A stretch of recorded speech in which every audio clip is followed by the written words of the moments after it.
Hello, Dr. Ventura. This is Alvaro Zamora and Ankit Patel. Thank you for having us in your class. We're going to have a conversation here about network neutrality. We think that before we even get started on trying to explain what network neutrality is, I think we got to understand where does it come from, right? The network, right? We're talking about net in this case. So what is the net? We got to understand that net is seen as a utility. So for the common population is a resource, right? So it could be like electricity, it could be like water, it could be so in the mind of the people it's something that should not be regulated. It should be something that we should have access all equally. Now, if we move on, we see that net neutrality is when the traffic on the internet is regulated. It's regulated by these ISPs. The ISPs are the internet service providers, and they have built the infrastructure for the internet data, the content, to flow. So let's try to have a good analogy in order to understand how this network neutrality works and why it's important not to have it. So we can imagine that where our computers are not servers because they're not connected to the internet. Our computers are simply a client. Our computers need to get to the other end, to the other computer where the files that we're looking for, where the data that we're looking for is stored. So the ISPs, they have built this broadband. The broadband could be imagined as something like a highway, and the internet, the content is the car is flowing. Now we send out to the internet the request is via packets, right? So we use packets. This packet had a header. The header has the metadata, which contains the protocol is using, contains the IP address to direct this data where it needs to go. Now, in theory, or idealistically, we should have all access to the same data, no matter what, at the same speed.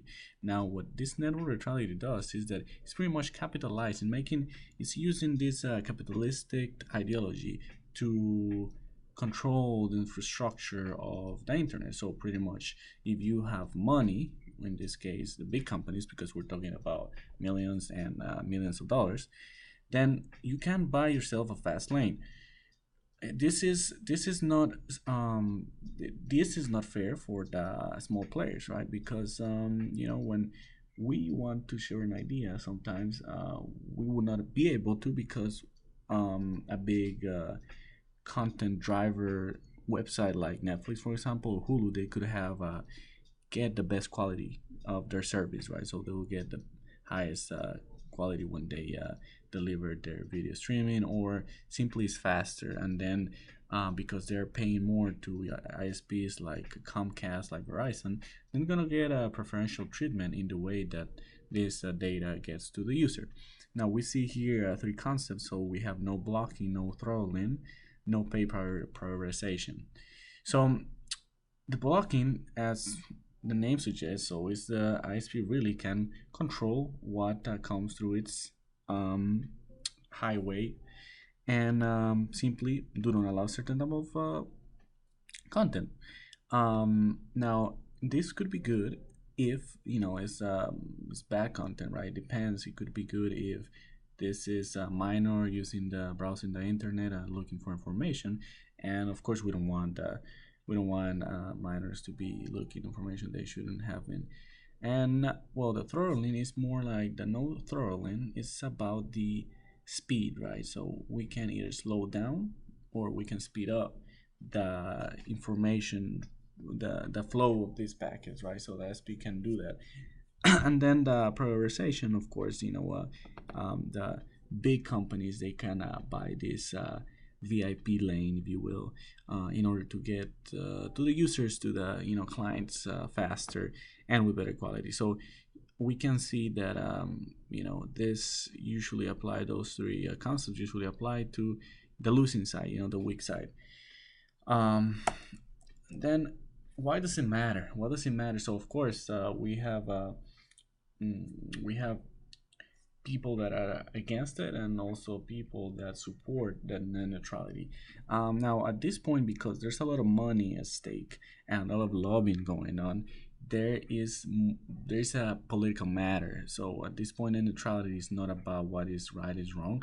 I feel that we live in an age that money moves the information. Information is power, and these oligarchies that the internet has created, the era of information has created these powerhouses which control a lot of the content that we see, and that is definitely not good.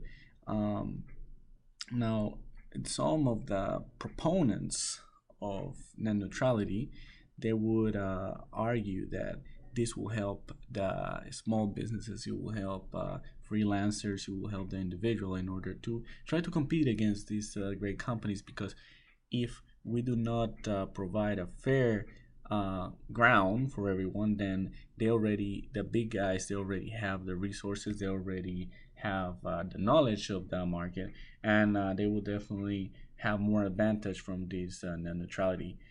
Now, people that go against the net neutrality, they would argue that when we are able to allow these ISPs to charge more for different tiers of services, then they can reinvest this money they're getting into the infrastructure of the internet, the broadband, pretty much making this a highway of information bigger, more efficient for everyone. Some other statements, some other assessments say that if we're not using internet the same way, why should we be paying for it? But I think some software engineers have debated this topic, because we do have that type of service, right? So if I can get 5 megabits per second broadband, or I can get 100 megabytes per second, right? So that we already paying for that. It doesn't matter what the content is. We already have that subdivision of the tier, if you want to say, for the permission or the speed that we get the internet. And then, so there's going to be a debate. So we actually see in the news lately, the most recent one, or the most recent U.S. government involvement into the neutrality network uh, happened in April 2010. But I think it's pertaining to our conversation here to go back and understand a little bit of how the laws around net neutrality have evolved, and how have they diminished the ability of these net neutrality laws to be implemented correctly. So, going back to the Communication Act of 1934, in this case, if I am correctly, um, President Franklin D. Roosevelt, he pretty much make some changes in here, because at this time, of course, the information wasn't as easily available to the people. Telecommunication was just getting started, so the entity that represented regulations of how data share among the citizens was the Federal Radio Commission. And then all this power, all these regulations were transferred to the that time newly created Federal Communication Commission, better known as the FCC, and which actually dictates the titles that a service provider gets in the applicable law. So the net neutrality wasn't a topic until 1996 in the Telecommunications Act. So of course, this is earlier stages of the internet. So there was less complexities, and the money involved with the internet. Of course, it wasn't as monstrous as it is today. Um, Now, people talk about the Obama administration and how they introduced the neutrality. Now, that is incorrect, because what Obama did, they pretty much so the Obama administration, they suggested the FCC to change the title in which the ISPs were classified in the legislation of the United States. So they changed it from Title One to Title Two, in which they made them a common provider, if I'm correct. And so what this allowed is for them to have a not to fall under the regulations stipulated in this net neutrality law. So when Obama changed the title, so they stopped being a common provider, and they so pretty much they changed the classification of these entities, the SP providers, and now that laws from the net neutrality were applicable to them. Now with so that's what happened in the Obama administration. Now, when Trump came to office, he appointed a anti net neutrality person as the chair of the FCC, and of course, they start soon after the 2015 when the Obama net neutrality order was put in place. Um, they started soon trying to revert and repeal the net neutrality, and we see here in the slide in 2017 actually this was repealed. The net neutrality was repealed again, and so that actually was an amendment to the previous order of Obama, and then they re-changed the classification of the ISPs to fall outside of the jurisdiction of these laws from net neutrality.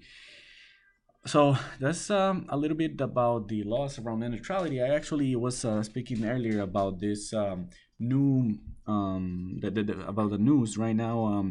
The House actually passed another amendment to the net neutrality laws to make them effective. This is from the Democrats. Now the problem that we face is that this I'm gotta say I don't know about you, Ankit, but I am a net neutrality aficionado. I'm a supporter of it. I think that should be the way that the internet be structured and regulated. But the bill is gonna go to Senate now, which is Republican majority, and the chances for it to pass to the president's desk is very slim, and the president is being advised to veto this new order to reinstall the neutrality laws. So that's where we stand. I hand it to Akin now. He's got to say some few words. Net neutrality. The internet has standards, and everyone should, follow these standards. Everyone's paying for an internet service. Cell phones, they require internet service, and they don't, put limitations on that.